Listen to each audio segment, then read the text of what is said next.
Thus saith Yahweh of hosts, the children of Israel and the children of Judah were oppressed together, and all that took them captives held them fast.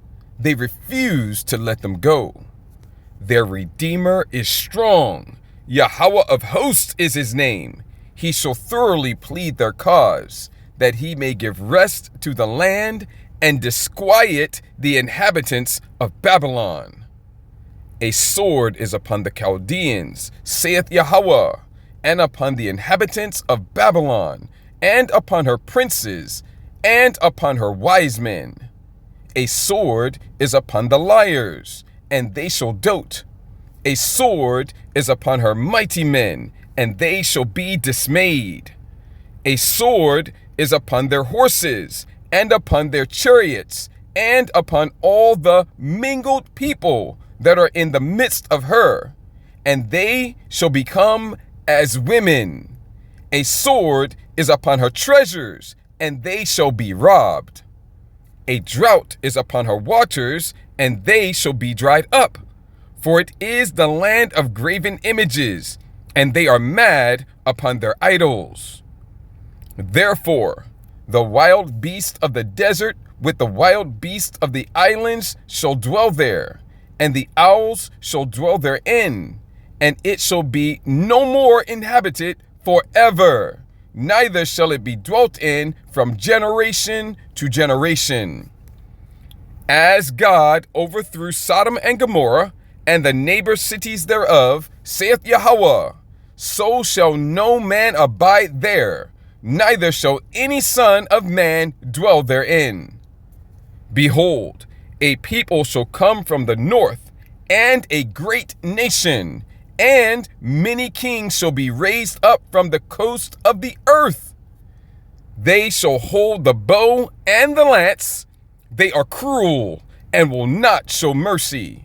Their voice shall roar like the sea, and they shall ride upon horses, every one put in array like a man to the battle against thee, O daughter of Babylon. The king of Babylon hath heard the report of them, and his hands waxed feeble. Anguish took hold of him, and pangs as of a woman in travail. Behold, he shall come up like a lion from the swelling of Jordan unto the habitation of the strong. But I will make them suddenly run away from her. And who is a chosen man that I may appoint over her? For who is like me? And who will appoint me the time? And who is that shepherd that will stand before me? Therefore, hear ye the counsel of Yahweh, that he hath taken against Babylon, and his purposes that he hath purposed against the land of the Chaldeans. Surely the least of the flock shall draw them out. Surely he shall make their habitation desolate with them. At the noise of the taking of Babylon, the earth is moved, and the cry is heard among the nations.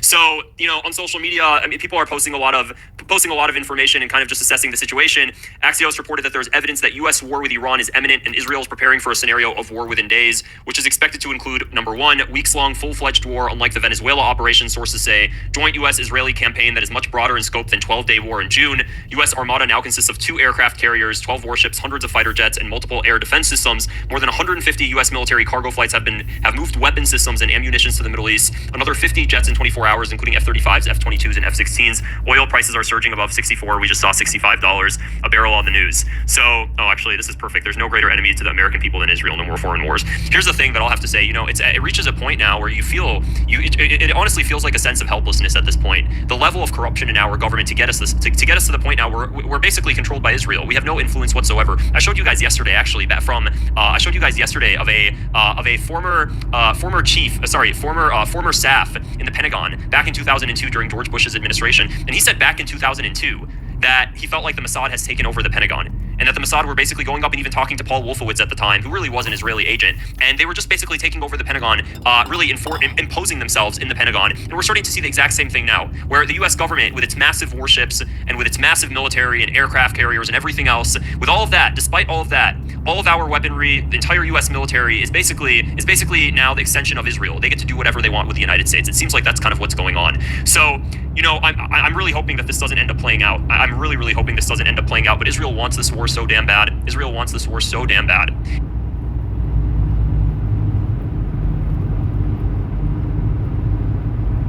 The idea of a collective security alliance that huddles together Muslim-majority countries under a binding collective defense obligation akin to what Europeans and Americans enjoy under NATO has been kicked around for years, mostly because the potential strategic benefits are obvious, given it would include a combination of Saudi money, Turkish technology, and Pakistani nukes, therefore constituting a triumvirate of military, economic, and technological firepower against the #1 threat to peace and security in the Muslim world, the State of Israel.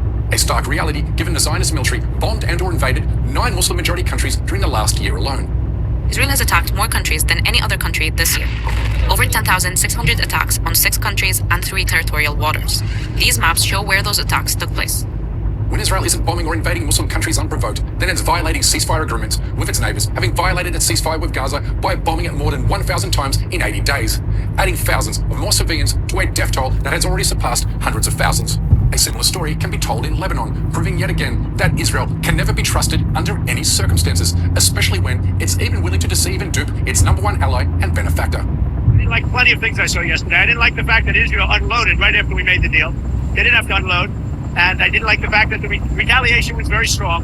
But in all fairness, Israel unloaded a lot. And now I hear Israel just went out because they felt it was violated by 1 rocket that didn't land anywhere. That's not what we want, I'll tell you. And I'm telling you, I'm not happy about that, Israel, either. Israel also bombed Qatar, home to the largest US military base in the Middle East, just months after the Qatari government gifted Trump a $1 billion airplane, proving no Muslim country is safe from attack, even those with the strongest of ties to the United States government. Which is why Turkish President Recep Erdogan reignited the idea of an Islamic NATO in September 2024 by calling for Muslim unity against what he described as a growing threat of Israeli expansionism.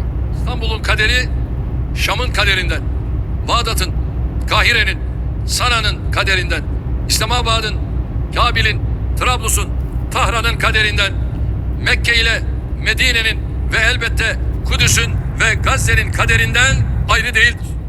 Ümmetin sesini ve vicdanını temsil eden teşkilatımızın bu toplantısında İsrail'in tüm bölgeyi yangın yerine çeviren politikalarına karşı duruşumuzu açıkça dünya kamuoyuna duyurmamız gerekiyor. This was Erdogan making a direct and urgent call for Muslim powers to isolate, encircle, and threaten Israel. A call that has invoked derision, skepticism, and even ridicule from Zionists, who have mocked Turkey and other Muslim countries for having achieved little in the 18 months since Erdogan gave that speech. They couldn't be more wrong, because every military strategist in Tel Aviv and Washington, D.C. knows damn well that Islamic NATO drastically changes the balance of power in the Middle East. The Turkish threat is emerging. I want to be very clear. Turkey and Qatar have gained influence in Syria, are seeking influence elsewhere and everywhere throughout the region. And from here, I warn, Turkey is the new Iran.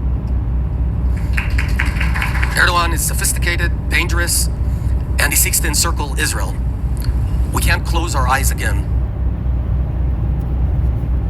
Barakati Yahweh, Barakati Yahweh Shai, Barakati Yahweh, Barakati Yahweh Shai, Barakati Yahweh, Barakati Yahweh Shai, Barakati Yahweh, Bahashem Yahweh Shai, Ba, Racha HaKodash, Kol Thapa Arath, Hawad Wahaloyim, Ratwatham Yadla, Allah Hayanawa, Yahweh, Bahashem Yahweh Shai, Ba, Racha HaKodash.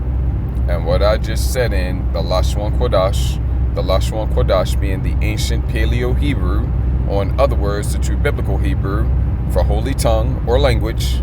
And what I just said is, all glory, honor, and praises abundantly and continuously to our power, Yahweh, the true name of our Heavenly Father, who the world ignorantly and incorrectly calls God, and the name of His only begotten Son, our Savior, our Messiah, our Deliverer, Yahweh Shai, HaMashiach, who the world ignorantly and incorrectly calls Jesus Christ, and, or in other words, through the Holy Spirit.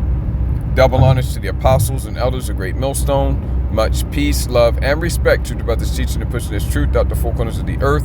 To the hopeful elect, the 144,000 and the 1/3, as well as the rest of the elect, scattered abroad amongst the heathen nations to the four corners of the earth, east, north, south, and west. To you I say shalom. This is your brother Ra'ib Tazadakwa coming back at you again, all through the spirit and power of Yahweh Bahashim Yahweh Shai, with another lesson. Yahweh Ratazah, Yahweh willing, is going to be edifying and encouraging for you Achim, brothers, and any Achwath, sisters that may be listening and or watching. All right. So the first thing I'm gonna do is give the fair use disclaimer. If you were watching the opening video montage, I had 2 clips put together, and the first thing I did before the clip started playing is I showed the title of the video that I was featuring and that I was taking the excerpt from, as well as the YouTube page, so that you could see where I was getting the material from. With that, I'm going to go ahead and give the fair use disclaimer now. Fair use is allowed under U.S. law for educational commentary, criticism purposes, and the like. And that's, of course, what we're using those clips for, not profiting from them in any way, shape, fashion, or form. And, like I said, I put the information on the screen to give credit to the originators of the material. Okay, I think one of them is the C.J. Werleman Show, and the other one is, I can't remember the name of it, and I'm going down the road, which is the next thing I'm going to say, but I put it up on the screen. Fair use notice is given, fair use is allowed, fair use notice is given under U.S. law. Okay, so the second thing I'm going to say is that this is part 21 in an ongoing lesson series. Part 21 in an ongoing lesson series going into end time biblical prophecy and the end of the world. All right, we interrupt this program due to end time biblical prophecies and the end of the world. The program that's being interrupted is everything that pertains to this current world system. Everything that pertains to this current way of living, this current world, this current age, this current kingdom. Not the world as in the earth. The earth, as it is written in the book of Ecclesiastes, the earth abideth forever. So the earth is going to continue. The earth is going to survive. However, the earth is going to be rocked, like we read in the opening precept. But then it will be refreshed and rebuilt back up better than ever. All right, restored to the condition that it was after creation, which was paradise worldwide. In the Hebrew, the Hebrew word for Eden is Aidan, and it literally means paradise.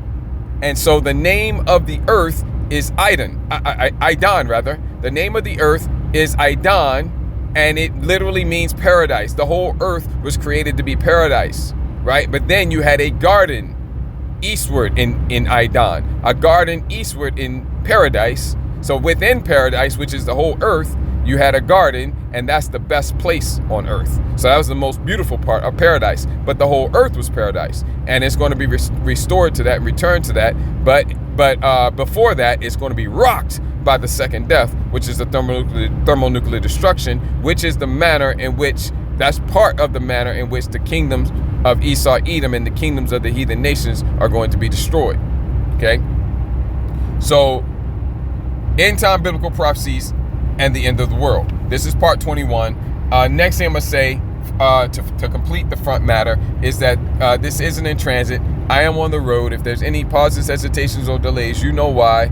And I'm on the road, so, I appreciate your patience, your understanding in that regard. And I want to say Thawada, which is the ancient Paleo Hebrew, the true biblical Hebrew way of saying thank you. So I say Thawada in advance. I am on the road.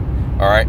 Now, we're in Genesis right now, but however, we haven't made any progress on Genesis for the past couple of parts because, there's always more precepts to get into, and there's always more end-time biblical prophecies. This is a never-ending source. Okay, there's always more to get into because all the prophecies, all the end-time biblical prophecies are being fulfilled right now, and there's always new evidence, fresh evidence every day. And when you look at this world today, what do you see? You see an absolute, complete, and total mess. This world is an absolute, complete, and total mess under the rulership of the so-called white man, who would be the true biblical Edomites. The biblical Edomites. That's who the so-called white man is. That's not an absolute statement, because not every so-called white man is an Edomite, and it's really not truly about skin color. Although that is a generality, and although pursuant to Genesis 25 and 25, the Most High did set it up for them to look that way normally. That's how they normally look.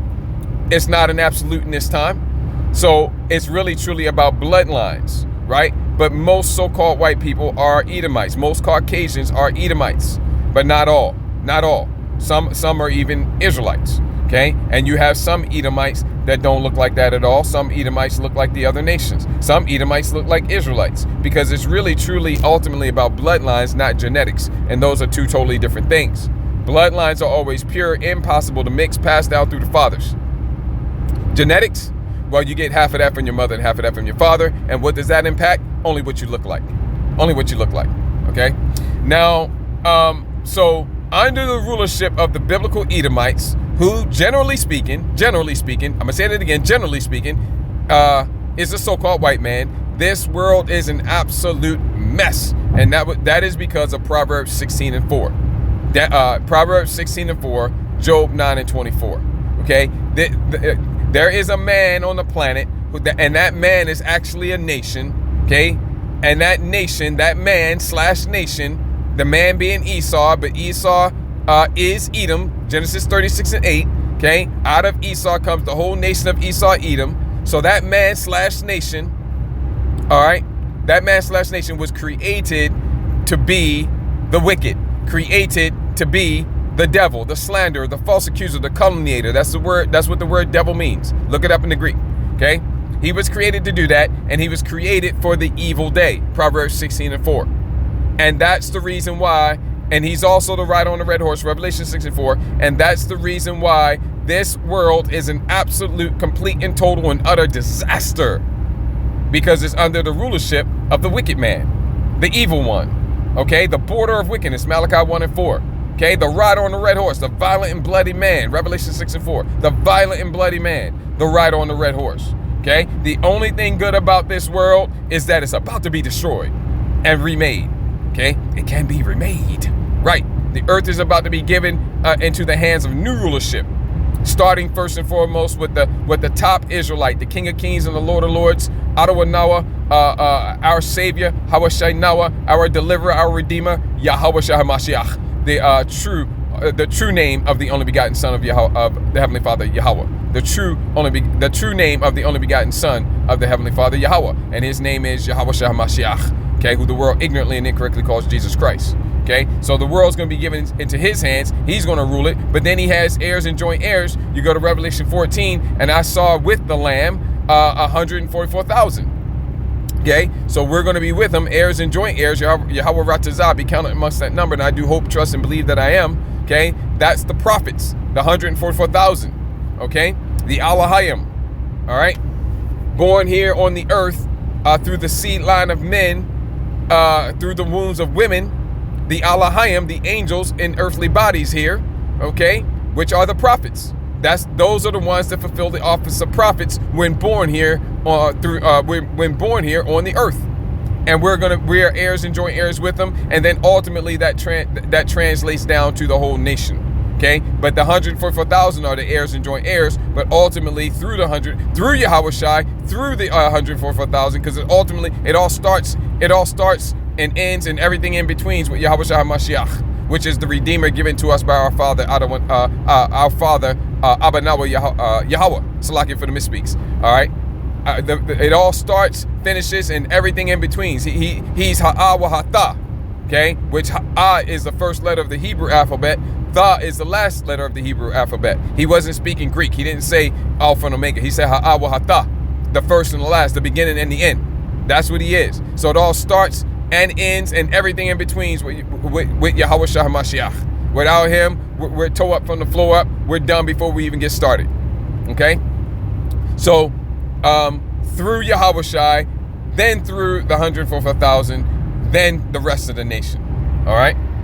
Okay? And so, that one that's going to be set up is first and foremost Yahweh Shai HaMashiach, but then it's also on a lower level, that one is the nation of Israel. All right. So that's the only good thing about this world. It's about to be destroyed and it's going to be remade. All right. And it's going to be remade perfect. All right. Again. All right. This time forever. And if I understand, even better than it was the first time. And it's going to be a worldwide righteous rulership. Righteousness will be enforced. Righteousness will be the law of the earth, and it will be enforced by force. It will be enforced by the immortal God King rulers on the planet, which are the sons of God, which are the Israelite men, starting with Yahushua, going to the Elohim, and then going to all the Israelite men, which all will be immortal. That's the new covenant. Hebrews the 8th chapter. Okay? All through the Spirit. Okay, so now let's get into the lesson. All right? That was just opening formalities. Let's get into the lesson, right? Because I played 2 clips, and I don't know how far we're gonna get. You know how it is. I played 2 clips. The first clip here is called the what? The Wali Rashid. Yeah, Wali Rashid. I don't need to play it again. Wali Rashid. Okay, that's the first page. But the point of that clip is that the Amalekites, when you read about the Amalekites in the scriptures, okay, they are the Israelis. And if you trace the Amalekites up, you'll know that Amalek, the forefather of the Amalekites, he was a grandson. I want to say grandson. I don't think it was a great grandson. I think it was a grandson. You can look it up. He was a grandson of Esau. So the Amalekites are one of the tribes of the Edomites. Okay, every nation has tribes, and one of the tribes of the Edomites is the Amalekites. Okay, they are the ones over there in the land of Israel. Okay, you saw one of them, the former prime minister of Israel. Okay, it was Benjamin, not a Jew, and then he stepped down for a minute, and that other dude who was in the second clip, he took the office for like a brief minute. It was real brief, whether it's some months or something. It wasn't very long at all, and then he stepped down, and not a Jew got back in there. All right, they are the biblical Amalekites. They are the lead tribe of Esau Edom. They are the lead Edomites.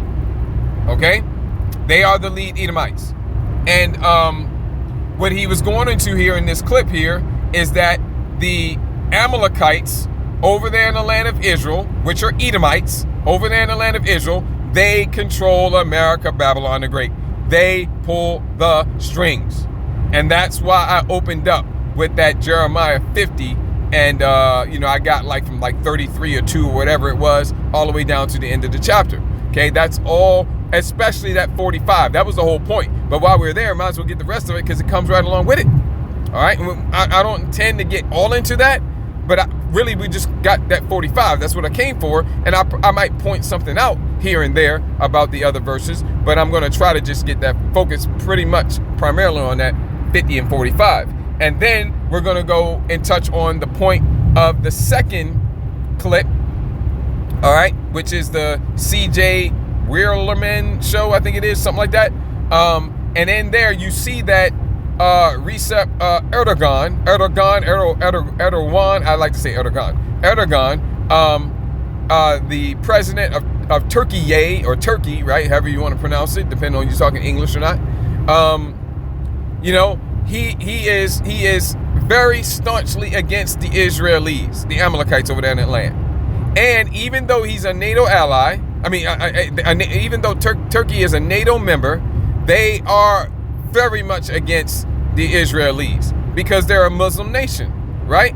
And even though Turkey is a NATO ally, there's rumblings about Turkey leaving NATO, and there's rumblings on the street and you heard that former prime minister of Israel, of the state of Israel, of the Israeli state, that former prime minister, basically when he said that Turkey is the new Iran, what they're saying is Turkey's next.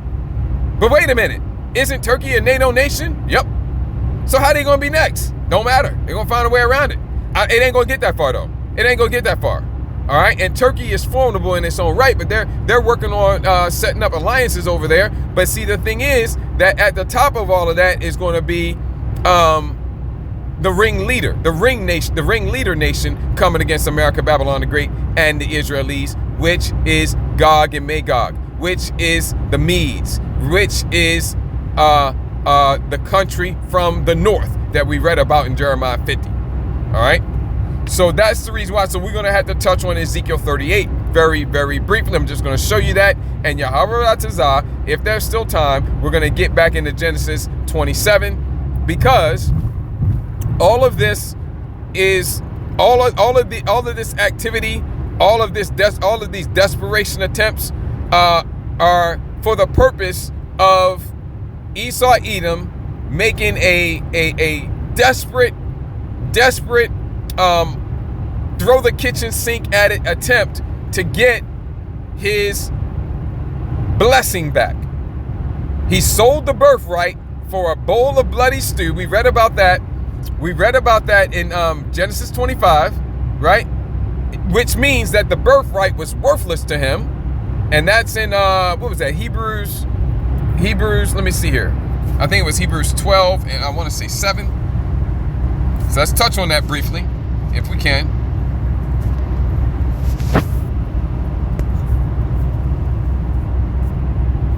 Not 7.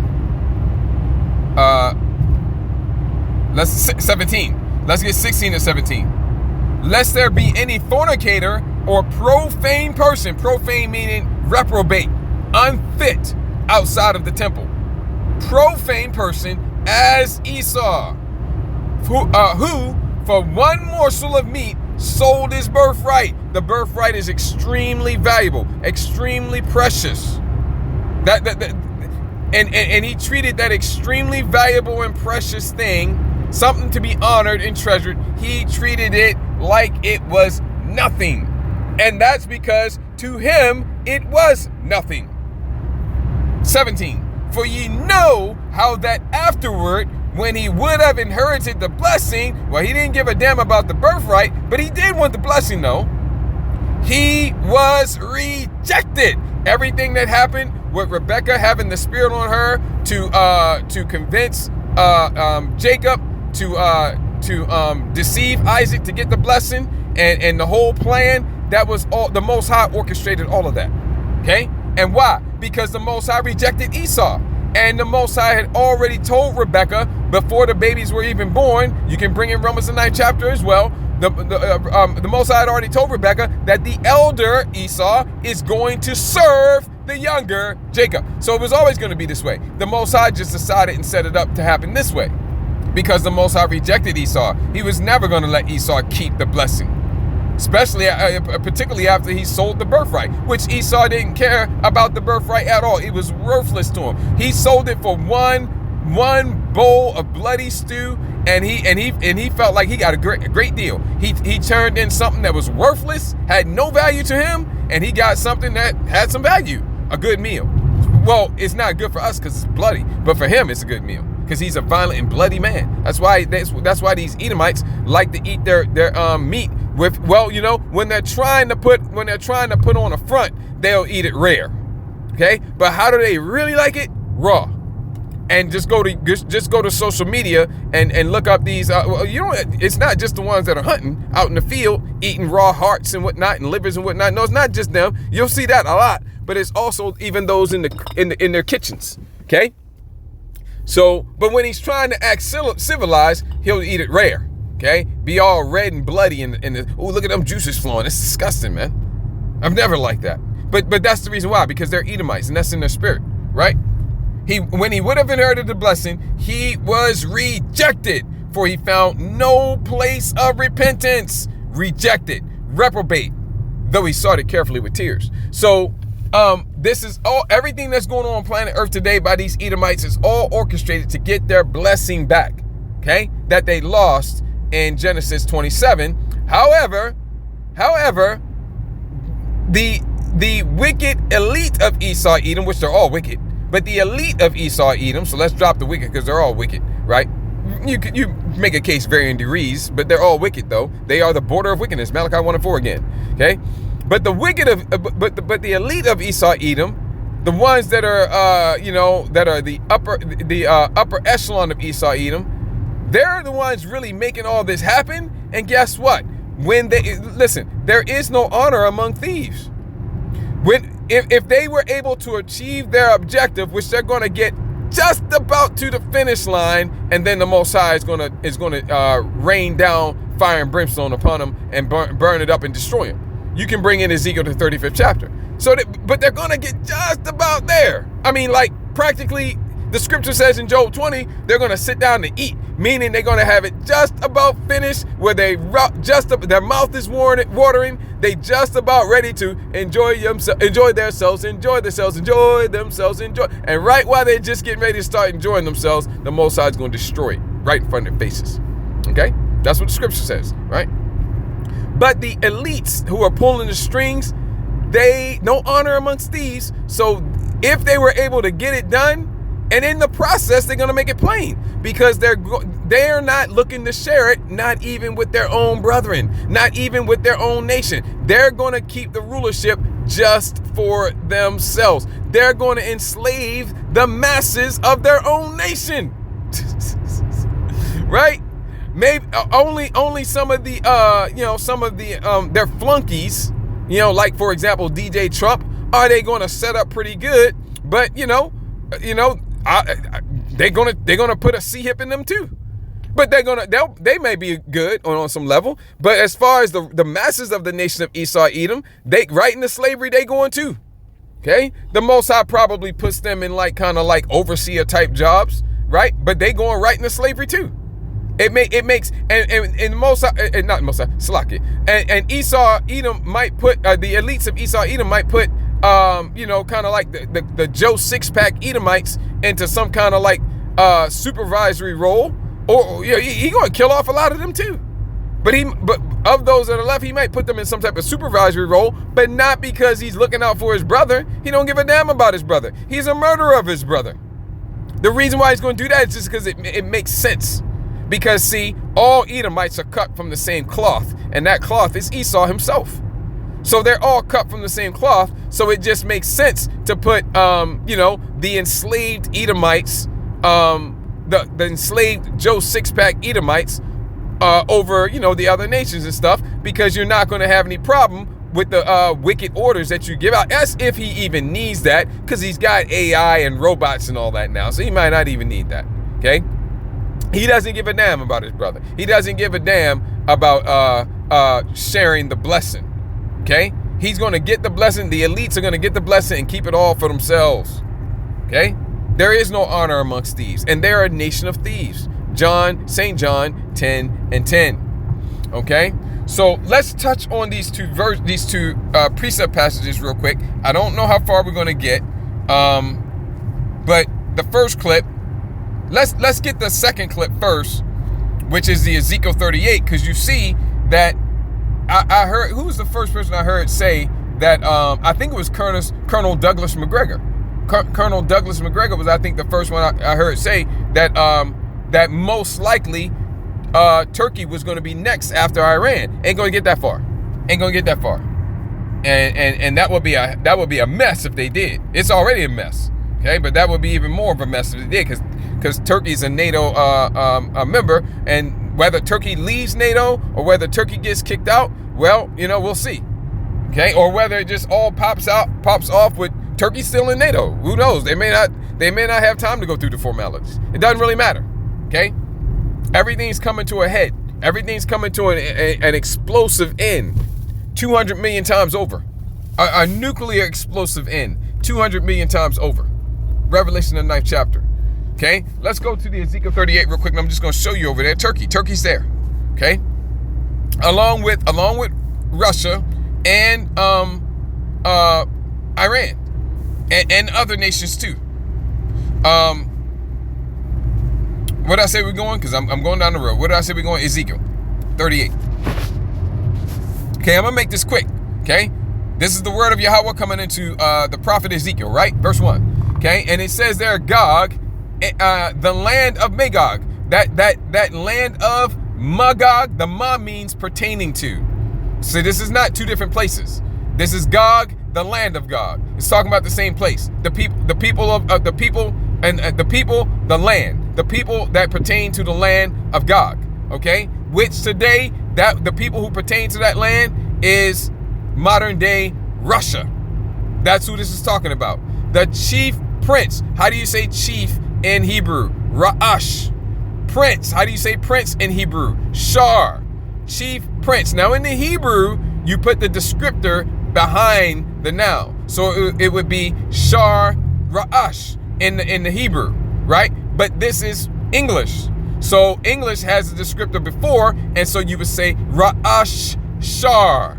Ra'ash Shar. Put it together as one word, Ra'ashar. And that should sound very much like Russia, because that's where Russia comes from. It is a alteration of the Hebrew for chief prince of Meshach and Tubal, and prophesy against them. So this is Russia, right? And Russia, the people over there running the land of Russia today, chief prince of Meshach and Tubal, Gog and Magog, they are Edomites as well. If Satan be divided against Satan, look up Satan, Satanas in the Greek, and look at the second definition. It'll tell you that it's not always talking about the spiritual demon Satan. When Yahushua Mashiach said, if Satan be divided against Satan, how then shall his kingdom stand? He wasn't talking about the spiritual demon Satan. Okay, Satan, the spiritual demon Satan's name is Shaitan in the Hebrew. Shaitan in the Hebrew means adversary. And once you understand that, then you should know that that word is going to be used to refer to flesh and blood men. That's the case there. The Shaitan, the adversary being referred to by Yahushua, is the biblical Edomites. Okay? There is no division in the kingdom of the spiritual demon Satan, and the spiritual demon Satan is doing only what the Father Yahweh tells him to do. And there's perfect order in the heavens. That will be done on earth as it is in heaven. Okay, don't say nothing to me about no war in heaven. That war in heaven. Check out part 20 if you want more on the war in heaven, and also part 19. Which, by the way, part 19 is not up yet. I'm gonna upload that. And you say, well, why is part 20 up and part 19 is not up? Because part 20 was a live stream, and part 19 was a sit down, and I just haven't uploaded it yet. Okay. Yahweh is I'll load it tomorrow. But parts 19 and 20 go into the war in heaven. So you can check that out. Okay, the war in heaven is about to happen.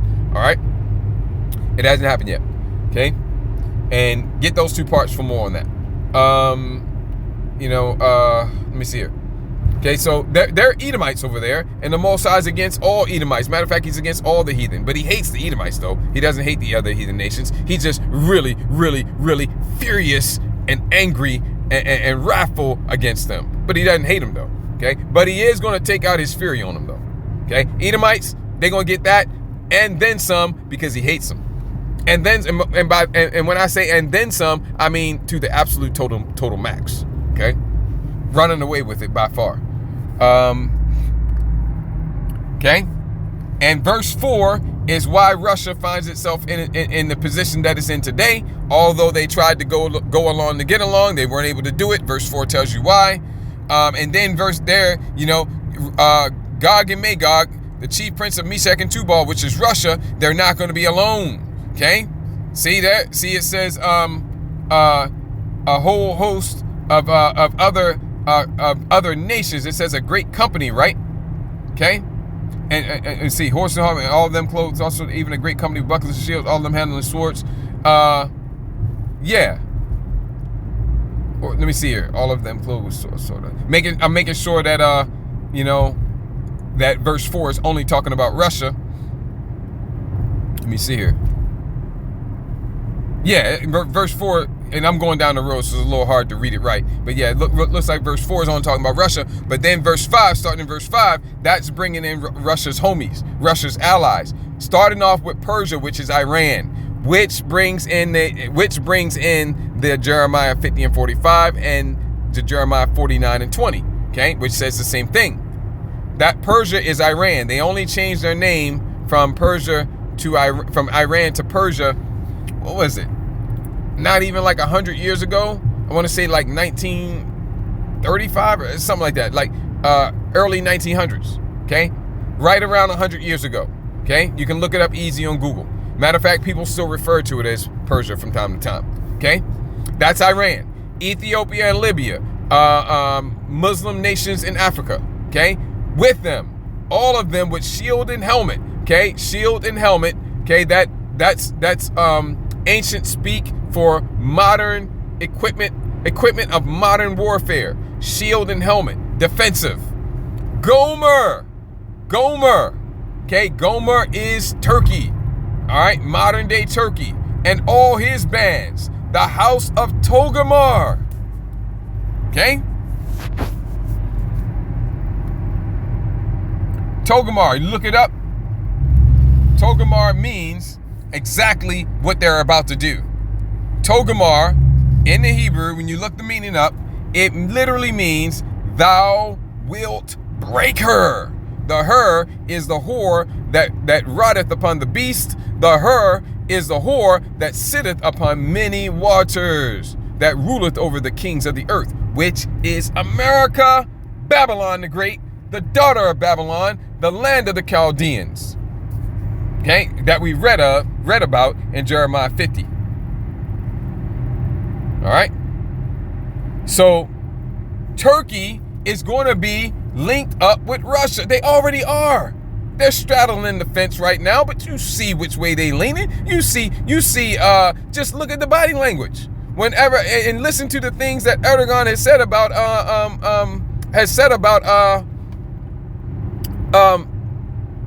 Putin and Russia. Of course he has to straddle the fence. He's a NATO member. So of course he has to do things. So what, he's giving some drones to Ukraine. That doesn't matter. Putin's like, yeah, man, I understand, man. Just do what you gotta do. Those drones ain't gonna, they're gonna use drones anyway. That ain't changing anything. It's a never mind. They're gonna get drones from somewhere, okay? And it doesn't really matter. He has to straddle. But where is he gonna? He's already leaning heavy that way. And you just listen to the words he said about his relationship with Putin and Russia, and you watch the body language between Erdogan and Putin when Erdogan is with Putin, and compare Erdogan's body language with Putin to Erdogan's body language when he's around DJ Trump. Okay? Night and day. Totally different. Okay? And the scripture tells you that amongst all the nations that are linked up with Russia, coming against America, Babylon the Great, and the land of Israel, amongst all those nations will be the NATO member Turkey. Okay? And so that now it's all coming together. Now it's all making sense, because that's why the former prime minister who was in that seat for a hot second, that's why he said Turkey is the new Iran. Turkey's next. Ain't gonna get that far though. Okay? So that's what I wanted to show you here. And now let's go over to that Jeremiah 50. I don't know that we're going to be able to get back into, this isn't in transit, and I got to at least start. I don't know that we're going to be able to get back into the Genesis tonight, okay? But I'll show you a few things here. The point's in 45, okay? This world is on railroad tracks, okay? Headed to the station of end-time biblical prophecy in the end of this world, okay? No way off. There's not one of those switches you can throw to head to a different destination. Nah, like you see that sometimes, and there is one of those switches. There's not even a switch. Okay, it's on railroad tracks, and there's one destination, baby. No alternate tracks, not even the possibility. All gas, no brakes. Oh, and the train is going faster and faster and faster as it goes down the track to reach the destination. Matthew 24, 21, and 22. Okay. Verse 33 is being fulfilled here in America, Babylon the Great today. This is the only place since we became a nation, we entered into a covenant with our Father, our God, Allah Hayanawa, Yahweh Bahashim Yahweh. This is the first time and only time that the northern kingdom and the southern kingdom have been in captivity together. Okay, yes, we were in captivity together in ancient Egypt, but we had not yet entered into a covenant, okay, with our Father, okay? We entered into a covenant with our Father after he delivered us from ancient Egypt. Since then, we've never been in captivity together. That's talking about now, right here, right now, in the not so good old US of A, America, Babylon the Great. It's now, that's here, okay? Their Redeemer, let me see, I'm not gonna get all of it. When it says the inhabitants of Babylon, It's not talking about ancient Babylon. None of these prophecies fit ancient Babylon. This is all the daughter of Babylon. This is all modern day Babylon, which is not literal Babylon, which is over there in the land of Iraq. Again, it doesn't fit that land. It doesn't fit that Babylon. It's talking about modern day Babylon, which is America, Babylon the Great. Not ancient Babylon, not modern day Babylon, literally either. Okay? The Heavenly Father is using various different names for America. The Chaldeans, modern day Chaldeans, are the Americans. Okay, the inhabitants of Babylon are the Americans. Okay, aren't you American? Hell no. I mean, on paper, but hell no.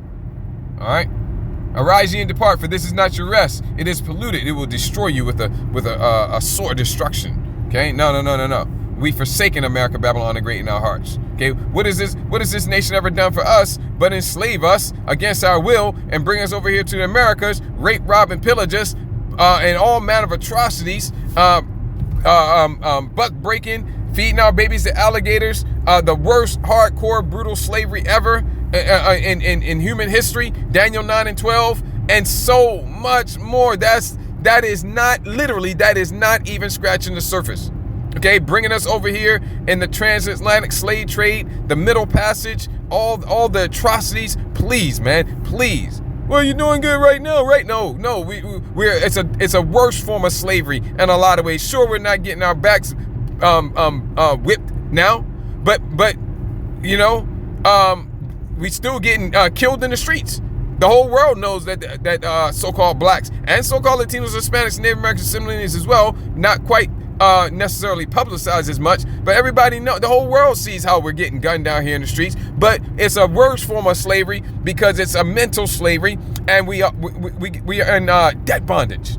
Okay, debt bondage. Okay, the word emancipation means to transfer. We never were freed. All right, the ownership of the slaves was transferred from the South to the North. Okay, it's a more refined form of slavery because we were already destroyed mentally, and therefore in a lot of ways it's worse, although in some physical ways it's better. Okay, mentally destroyed. Now we love our slavery, we love our servitude, because Massa gives us a cookie every now and then, and Massa gives us a woman, a slave wife, who as long as we bow down and worship her, will rub our head and maybe make us a sandwich every now and then. Okay, when she's taking a break from fussing us out and making life miserable, every now and then she'll rub our head and give us a sandwich. Okay, if she wants to, if we kiss her ass enough. Man, this is hell. What you talking about? Okay, let's get down here. I'm just making sure you know this is all talking about America, Babylon the Great. Okay. Yeah, verse 39, that's going to be the result of America, Babylon the Great after it's destroyed by thermonuclear fire. You can bring in Isaiah 13, the end of that chapter. You can bring in Revelation 18 as well. And I want to say either Isaiah 34 or Isaiah 24 or both, okay? Getting into the same thing. I can't remember which, going down the road. This is in transit again, okay? But you see here, same theme as in other places as well, that the destruction of America, Babylon the Great, is repeatedly throughout the scriptures compared to the destruction of Sodom and Gomorrah. Why is that? Because it's going to be a very similar manner of destruction. Only thing is, it's going to be on a much, tremendously larger scale. And that's because the destruction of Sodom and Gomorrah was a foreshadowing of the destruction of America, Babylon the Great. And that's a literary term. They get that from the scriptures. The scriptures, Jacob is the former of all things. Okay? All right? The Most High, right? They get that from the scriptures. And foreshadowing is, in the beginning of the book, you get on a very small scale a picture of what's going to happen at the end of the book. But when you're reading the beginning of the book, you don't necessarily know that, right? But that's what foreshadowing is. You get a small picture. It's not going to be exactly the same, but it's a small picture of what's coming in the end. That's what the Most High did with the destruction of Sodom and Gomorrah. That's the reason why it's compared to the destruction of America, Babylon the Great at the end of the book, which which is on a much, extremely much larger scale. Okay? Not exactly the same, but essentially the same. Okay? There are differences though, but essentially the same thing. Okay? That's why the comparison is made throughout the scriptures. Okay? And you see there in verse 40. Okay? And this is another way you know that it's in talking about ancient Babylon, because people are dwelling in ancient Babylon today. It's modern day Iraq. Of course, modern day, ancient Babylon, talking about modern day Iraq, ancient Babylon was not destroyed in any, it was a coup. They just wiped out the leadership. Okay? Really, there wasn't much fighting. A little skirmish here, a little skirmish there, but not much. They just basically ran a coup. And things continued as normal outside of a little skirmish here and a little skirmish there. But nothing, it wasn't enough to be called a war. A little skirmish here, a little skirmish there, that was it. They just crushed it and that was it, kept moving. And it was relatively, for all intents and purposes, for the most part, a seamless transition from the Babylonians to the Medo-Persians. See? This is all talking about modern day Babylon, which is prophetic Babylon, which is America. Not Iraq, because that's the literal Babylon. Okay? Verse 41, behold, a people shall come from the north. The north. What's the northernmost country? Gog and Magog, the land of the Medes, Meshach and Tubal, the chief prince of Medes, Russia. That people from the north is Russia, which they are Edomites too, blessed with the sword, just like the rest of the Edomites are. That's why they're leading, okay? Because they're blessed with the sword too. You ain't gonna go up against Esau, Edom, and he blessed with the sword and you not, okay? All right, plus he's the master deceiver. It's in his nature. Subterfuge, deception, trickery, treachery, that's all his nature. It's in his blood, okay? And he's blessed with the sword. Okay, you may have a formidable military, you may have your technology and all that, but you won't go up against Esau, Edom, all right? You don't go up against Esau, Edom and expect to be victorious. And if you do win a battle, then watch the fuck out, because he's gonna come after you vicious and hard, okay? And he's gonna sink those venomous fangs in you and take you out. Because again, he's the serpent, and he's blessed with the sword. So if you're gonna go up against Esau, Edom, then you're going to want Esau to be on your side. That's what Russia is. They are Edomites as well, blessed with the sword as well. Furthermore, I'm of the mind, I can't prove this, but just judging their spirits over there, they are the warrior tribe of Esau, Edom. Okay? And that's the reason why they can stand in the face of all their brethren by themselves. It only makes sense that if you're going to have one section of the Edomites, one tribe of the Edomites, stand and oppose the other tribe, all the rest of the nation of Esau, Edom. So you got one section or one tribe against all the rest of Esau, Edom. It only makes sense that would be the warrior tribe, and that's how they act over there. They act like they're the warrior tribe, and I believe that they are through the Spirit, right?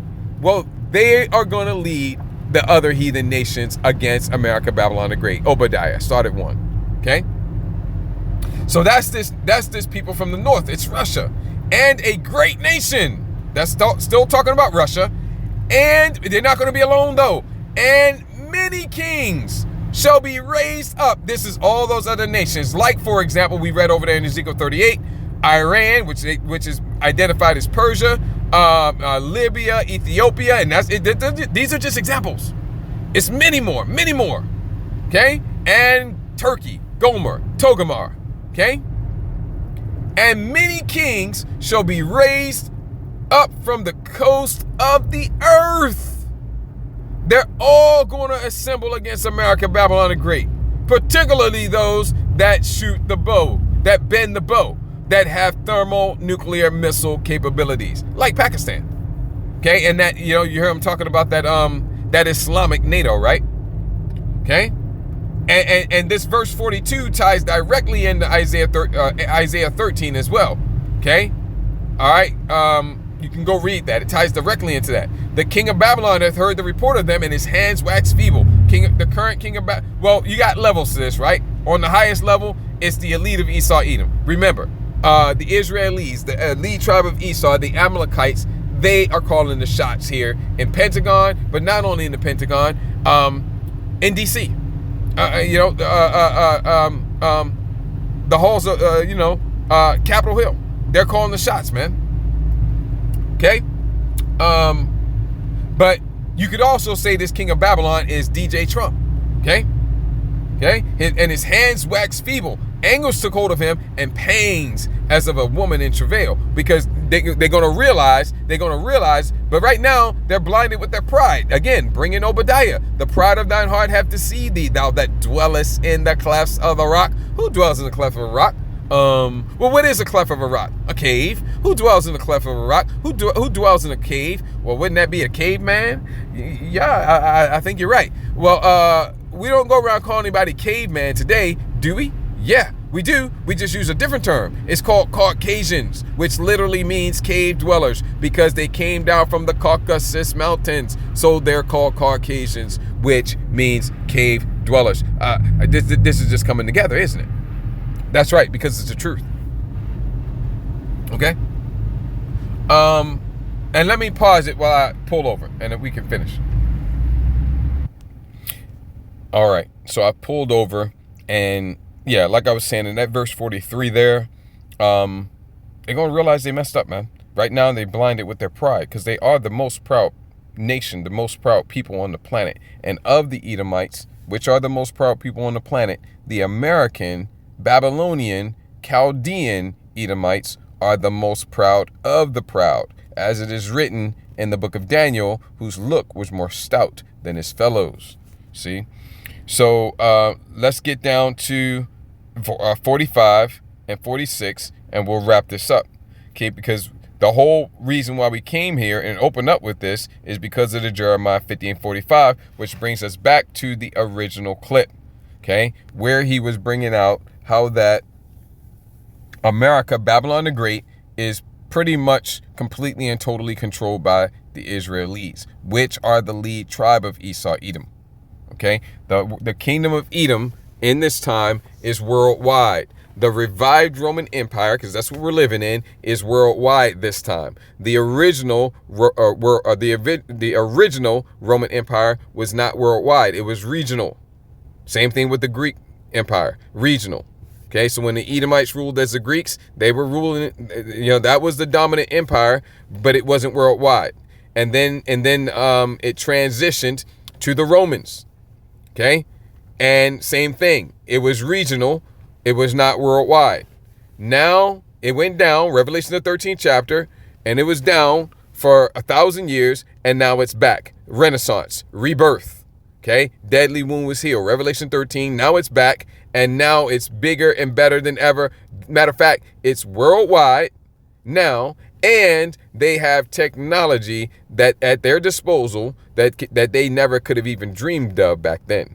Worldwide dominance, worldwide rulership in the revived Roman Empire, and this time, okay, the deadly wound is healed, and this time they have technology, which if you would have showed the technology to the Edomites back then, they'd have called it magic. Okay, and that's the technology that we know about, not mentioning the technology that we don't know about, because they consult with left-hand side spirits, which are demons, and they literally, the elites do literally and knowingly serve the spiritual demon Satan. Okay? So we came for this though. Therefore, hear ye the counsel of Yahweh. I always got to go to Isaiah 46, 8, 9, and 10. I'm not going to get it right now, short on time. You can read it, and you can put that with Isaiah 42 and 9. Therefore, hear ye the counsel of Yahweh that he hath taken against Babylon, America, and his purposes that he hath purposed against the Most High Yahweh, who the world ignorantly and incorrectly calls God. He has decided this. He has spoken this. It is written. It cannot be altered. It cannot be changed. It cannot be delayed. It cannot be anything. Matter of fact, it's already done in the spiritual realm. What the hell else is the physical realm going to do but manifest what's true in the spiritual realm? That when our Father Yahweh spoke it, it was done. that he have purposed against the land of the Chaldeans. I told you the modern day Chaldeans are the Americans, the Babylonians, the Americans. So the land of the Chaldeans is the land of America, Babylon the Great. Surely the least of the flock. Well, if you want to know who the least of the flock is, first thing you got to know is who's the flock. The flock is Esau, Edom, the nation of Edom. Now, the least of the flock, well, who would that be? Well, I know it's certainly not the Amalekites. You said they were the lead tribe. Wrong. Yes, they're the lead tribe, but the least of the flock is Amalek. Who else would draw them out? That's the reason why we're here, because the lead tribe of Esau, Edom, which is the least of the flock, they control America, Babylon the Great, and America, Babylon the Great has to march to their drum beat. Okay? You go to this word for least. Let me see what it says. I think it's going to give you some clues. Okay? There it is. Little. Okay? That's a clue. Insignificant. Young. The young is a clue. Okay? Little. Insignificant. Okay? It depends on what you mean by insignificant, though. Young, younger, youngest. So it's giving you some clues. Does it have a root word? Let's see what that says. Really bringing in that's insignificant, that lack of significance, okay? But it's not really touching on that so much unless you're talking about the size and the population, because all the other Edomite tribes and whatnot, they all have a larger population than the Edomites over there in the land of Israel, okay? Over there in the land of Israel, their stated population is around 9 million, but about 2 million of that is other nations. So it's only about 7 million of them over there. Even, most of the other Edomite nations around the world over there in, Western Asia, okay, Asia Minor, okay, called the Middle East today, called Europe today, rather, Australia, Gog and Magog, which is Russia, here in America, Babylon the Great. Most of the other Edomite populations have numbers much greater than that. Even when you compare it to the smaller Edomite nations like the Netherlands and Sweden, those are still larger. So it's the least as far as number, as population. That brings in the little. And the young, that's going to touch in the fact that they're the least with regards to how long they've been in their conquered, raped, robbed, and pillaged land. Because all the Edomites, they covered a field and take it by violence. The thief cometh not but for to steal, to kill, and destroy. Who has colonized the whole planet? Kicked off the Renaissance, and then once they got good and established, they colonized the whole planet. Well, that would be the French. That's why a lot of places speak French. That would be the Spanish. That's why a lot of places speak Spanish. And that would be the British. That's why a lot of places speak English. Okay? They've colonized the world, and they're all Edomites. Okay, they're all Edomites. Those are 3 of the heads of the great red dragon with 7 heads and 10 horns. 3 of the heads were the French, the Spanish, and the British. Okay, and out of the 7 comes the 8th, which is America, Babylon the Great. Okay, and so the Edomites over there in the land of Israel, the Israelis, they are the tribe of Amalek. They are the least in number, and they're also the least or the youngest with regards to how long they've been in their land. All these others have been in their land much longer. They raped, robbed, and pillaged long ago. They've been in their land hundreds of years. Okay, the Israelis, well, they only been there. Well, they've been there longer, but they've only established it since 19 put the. I'm gonna be careful with this. 19 put the 40 with that, and don't forget to bring in the 1, 2, 3, 4. Well, let's just cut to the chase. The 8. Okay, so you got that. Put that all together and finish it with the 8. Okay, that's how. So they're about to celebrate. Let me see. We'll be coming up on 20. Yeah, they're about to celebrate 80 years. Yahweh Razah, they don't make it. Okay, Yahweh Razah, this is all wrapped up. Oh, that'd be beautiful. No. The sooner the better. But how ironic and how funny and how beautiful would it be if right about the time they celebrating their 80th anniversary of raping, robbing, and pillaging that land over there, which is our land, bringing Luke the 21st chapter, and Yerushalayim shall be trodden underfoot of the Gentiles until the time of the Gentiles be fulfilled. What about if it's fulfilled right at that time? Yahweh Razah, they don't even get to celebrate that. the destruction comes before it. So that's how they're the least. That's how they're the youngest. That's how they're the littlest. Okay, so that you understand now. So yes, even though it says the least of the flock, it's talking about the lead tribe. And what is the least of the flock of Esau, Edom going to do? Shall draw them out. The them refers to the rest of the Edomites, all of them. However, there is a main emphasis and a main focus on the Edomites here in America, Babylon the Great. The least of the flock, Amalek. The least of the flock, the Israelis, is going to draw them, starting first and foremost and most significantly with America, Babylon the Great. The Edomites here in America, Babylon the Great, going to be drawn out into the Third World War completely and totally and openly by the conflict with Iran. See? And that's what he was talking about. He was like, well, let me play that part again real quick since I'm pulled over. He was like, I'll let you hear him say it again.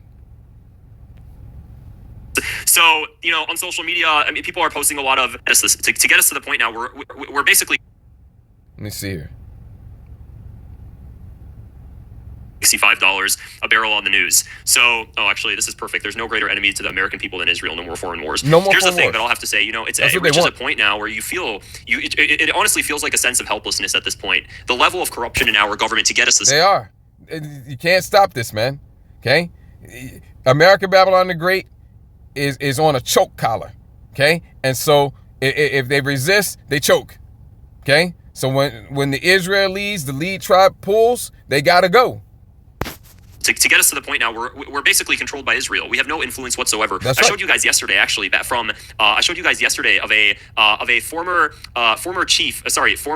staff in the Pentagon back in 2002 during George Bush's administration, and he said back in 2002 that he felt like the Mossad has taken over the Pentagon, and that the Mossad were basically going up and even talking to Paul Wolfowitz at the time, who really was an Israeli agent, and they were just basically taking over the Pentagon, really imposing themselves in the Pentagon. And we're starting to see the exact same thing now, where the U.S. government, with its massive warships and with its massive military and aircraft carriers and everything else, with all of that, despite all of that, all of our weaponry, the entire U.S. military is basically now the extension of Israel. They get to do whatever they want with the United States. It seems like. Yeah, that's right. That's it. The least of the flock shall draw them out. They get to do whatever they want with the United States and the United States military. And you see all the military buildup over there, which brings in Joel 2:20. Okay? Brings that in. Brings in Joel the 3rd chapter. All right? Brings in Isaiah 34. All right? And many other precepts. That massive military buildup, especially the Joel 2:20. That's kind of what's going on. So, I'm really hoping that this doesn't end up playing out. I'm really, really hoping this doesn't end up playing out. But Israel wants this war so damn bad. Israel wants this war so damn bad. That's right. So if Israel wants this war, the Israelis, that is, want this war so damn bad, what are they going to get? They're going to get that war. And we know it because biblical prophecy says so, right? Surely the least of the flock shall draw them out. And what's going to be the end result? Surely he shall make their habitation desolate with them. Both America, Babylon the Great, and the land of Israel are going to be completely and totally and utterly destroyed by thermonuclear fire. Oh, and the other areas where the Edomites are at too, they're going to get hit with missiles as well, but not completely. They're going to be destroyed, but not completely and totally and utterly burnt with fire. There will be some survivors, not many, not a lot, but there will be some survivors there. Okay, and Yahweh Shah Mashiach and the angelic host, they're going to finish off what's left of Esau, Edom, and the other heathen nations. Going to finish them off, right? And also, we're going to participate in that. You can after we're changed and after we get our glorified bodies, however long we're up in the chariots, getting our crowns put on our heads. Second Ezra, the 2nd chapter. When we come back down, we're going to pull them out of the bunkers. They got their continuity of government and all that, right? We're going to pull them out of their bunkers, and we're going to go around. We're going to subjugate and dominate them, okay, and establish the kingdom of heaven. This is what the scripture says. And you can bring in Jeremiah 51, start about 19, go down to at least 23, and you can also bring in what's that? Ezekiel. Which? Now I got to refresh my memory. Which chapter is that in Ezekiel? Not 20. Is that? I got to refresh my memory now. I want to say 39. Let's see if I'm remembering right. Okay.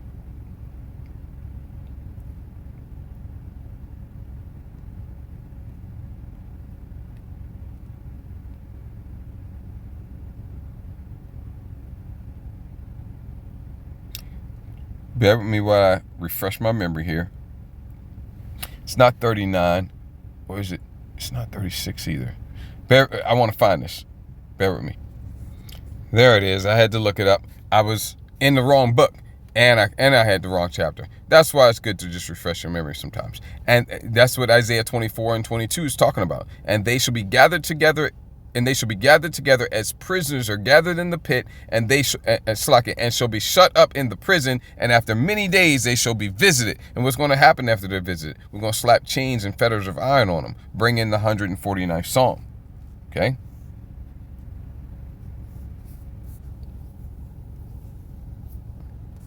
Let's see here. Oh yeah, we don't need to be here. That's good stuff though. Let's get back over here, right? And surely he shall make their habitation desolate with them. That's what it's talking about. At the noise of the taking of Babylon, the earth is moved. And well, we were just looking at a precept in Isaiah 24. So let's go see over there what it says about the earth being moved. Okay? Straight to the point. Not going to get the whole thing. I mean, it's a lot here. This whole chapter is getting into the destruction of America, Babylon the Great too. This is all end time prophecy as well, right?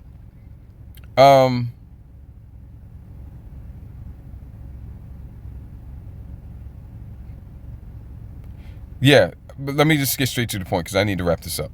19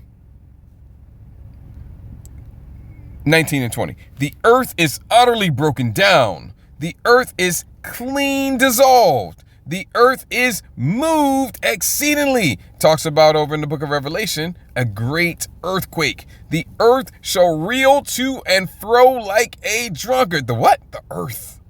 Yeah, that great earthquake is going to be worldwide. And shall be removed like a cottage, and the transgression thereof shall be heavy upon it, and it shall fall and not rise again. Again, not that the earth is going to be destroyed, okay, but that everything pertaining to this current world system and how the world runs and operates today, including all the infrastructure and all the buildings and everything, is going to fall and not rise again. See? The earth is going to be remade, man. Remade as in refreshed, not made over. In other words, like whole brand new earth. Destroy this one. No, not like that. It's going to be refreshed, remade in that the sense it's going to be made over again. In other words, a makeover. A makeover, somebody gets a makeover. They don't get a new body. It's the same body, but it's made over. In other words, it's, a renovation or, an update, a refresh. That's what it is. An update or a refresh. Okay. And that's what it's talking about here. At the noise of the taking of Babylon, the earth is moved and the cry is heard among the nations. Revelation 18 for that last part, the cry being heard amongst the nations. Revelation 18. This is the whole chapter, destruction of America, Babylon the Great. Okay? The cry is heard amongst the nations. 9 and 10, and that'll be sufficient.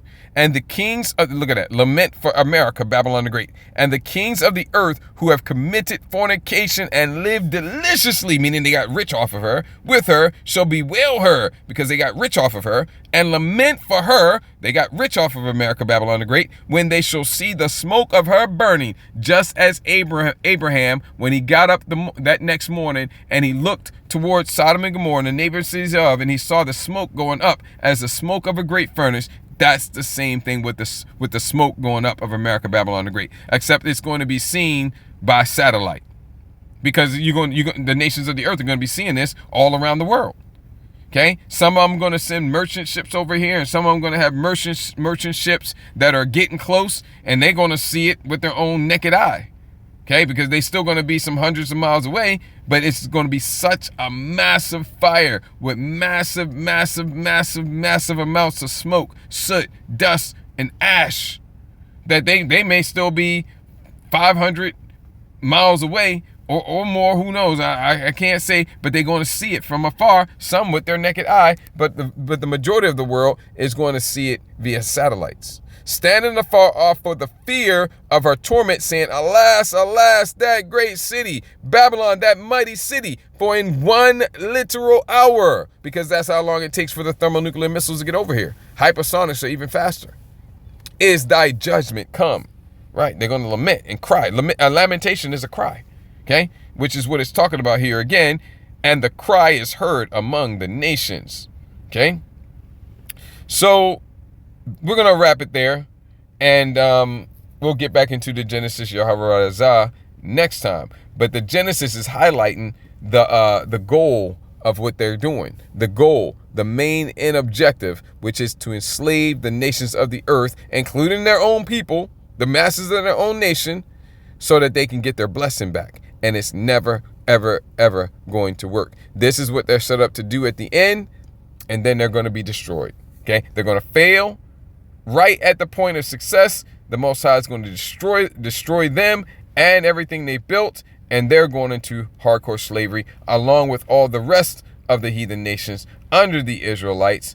And it's going to be the worst for the Edomites and varying degrees for the other heathen nations, but they're all going to get it bad for the controversy of Zion. Jeremiah 31 and not Jeremiah, the controversy of Zion, which is late at night. My precepts are getting jumbled up. Jeremiah 25 and like 31, 2 and 3. It tells you there. And also Isaiah 34 and 8. Is it 8 or is it 5? Like I said, late at night. Precepts getting jumbled up. We'll get that one close on that. Isaiah 34 and 5. Or is it 8? 8. Okay. For it is the day, and this is all going into the judgment against all the heathen nations, but Esau, Edom, is mentioned in all the nations, right? Upon all their armies. You see that? It's upon all nations. The indignation of our Father Yahweh is upon all nations. You know that's never happened before, except for the flood. But Isaiah's not a historian. He's a prophet. He's telling you what's going to happen in the future. So since the flood, when has there ever been any judgment on all the nations? And his fury upon all their army. And it talks about heavens being this is no way possible this could be talking about anything in the past. Okay? Just showing you that. But it also focuses in, while it's talking about all the nations, it's focusing in on Esau, Edom. It focused in on the Edomites.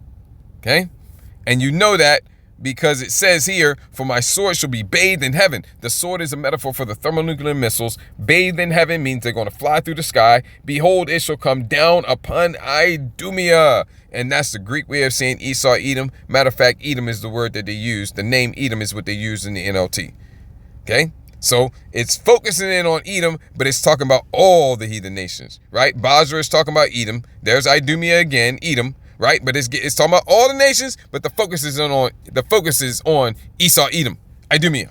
For it is the day of Yahweh's vengeance and the year of recompenses. Seeing then that it is a righteous thing to recompense tribulation to them that trouble thee. That's what our Father said, and that's what he's doing. Why is he doing it? For the controversy of Zion. And it's a very similar sentiment over here in Jeremiah 25, and I said 31, 2 or 3, 31, 2 and 3. You really started 15, okay? But let's get straight to the point. I think it's 33. No, 31 must be. Yep. And it says, a noise shall come even to the ends of the earth, right? The thermonuclear destruction, for Yahweh hath a controversy with the nations, all of them. He will plead with how much? All flesh. He will give them that are wicked, the Edomites, to the sword, saith Yahweh. Right? Got to get another one. Isaiah 66. I love it. How about you? Whew, man. Let's get straight to the point. For by fire and by his sword will Yahweh plead with all flesh, and the slain of Yahweh shall be many. And when it says many, it means many, many, many, many, many, many, many. Isaiah 24:6. And that's good. That's the point. All right. So I'm going to go ahead and wrap it up there, man. The point is made. We'll get back into Genesis 27 next time, Yahweh Razah, subject to the Spirit. And so with that, I'm going to go ahead and wrap this up. Before I do want to give all glory, honor, and praises to Yahweh, Bahashim, Yahweh Shabbat, Rachak, Wadash, double honors to the apostles and elders of Great Millstone. Much peace, love, and respect to the brothers Slaki. Much peace, love, and respect to the brothers teaching and pushing this truth out the four corners of the earth. Adawar Radazah. This lesson was edifying and encouraging to you, Achim, and any Achwaf that may be listening and or watching. Ayashmi Akwana, Azanyam Lashamai Shemai. Let him who has ears to hear. Kwam Yasharala, Baba Kusha Abad Baba Etha, Wakal Adawam. Shalom Lahabachayim. Peace to the elect. Shalom.